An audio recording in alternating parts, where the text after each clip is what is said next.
So it's still solving by linear combination, but you have to multiply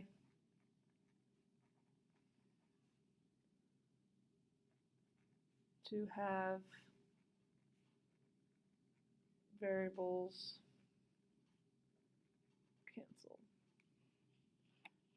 Okay, so if I have the equation 2x plus 5y equals 6, and negative x plus 2y equals 3.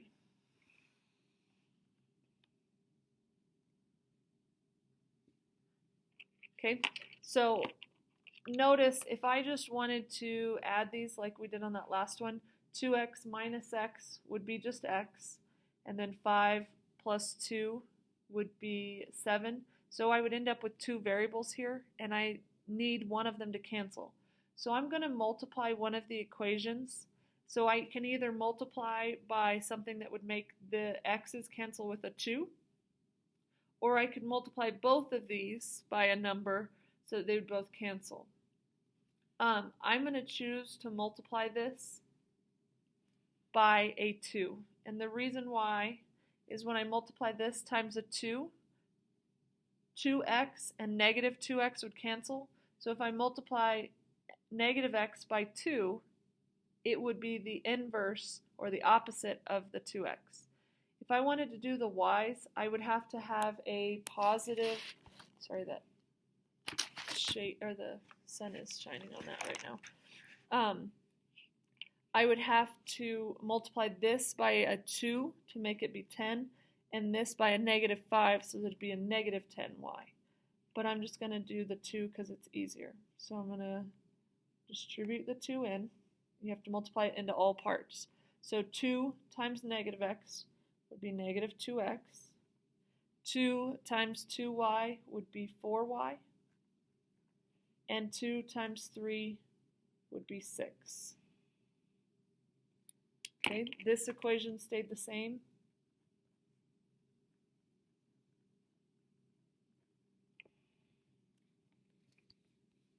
So this equation stayed the same, and now I'm just going to combine them. Okay, so I'm going to combine them. So now they will cancel. 2x minus 2x, that cancels. 5y plus 4y, 5 plus 4 is 9, so it'd be 9y.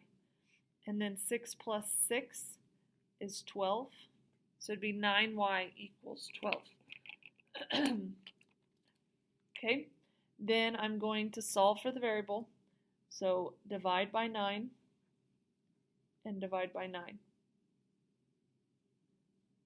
Okay, that cancels. 12 divided by 9 is going to give you a decimal, which is fine. So 12 divided by 9 is 1.33333. So I'm going to put 1.3. Okay, once you've done this step, once you found one of the variables, you need to go plug in to find the other. Again, it doesn't matter which one you choose. I'm going to do the top one to avoid a negative number. So I'm going to go ahead and plug that back in, or substitute back in. So then I would have 2x plus 5 times the y value, which is 1.3, equals 6. Okay, 5 times 1.3 is 6.5.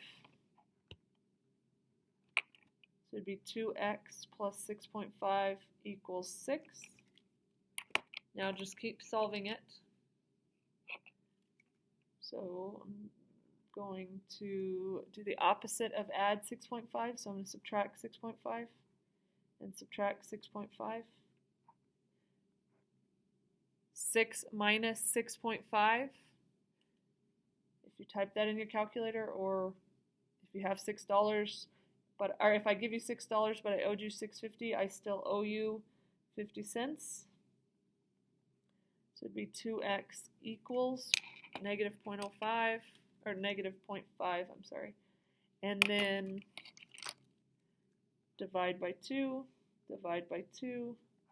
So x equals negative 0.5 divided by 2 is negative 0.25.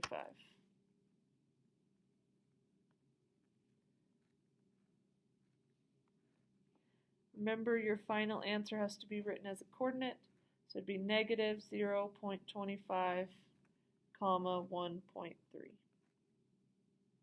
So that one's a little bit harder, one, because it gives you a decimal, but because you have to multiply n to the whole equation first before you can actually eliminate anything.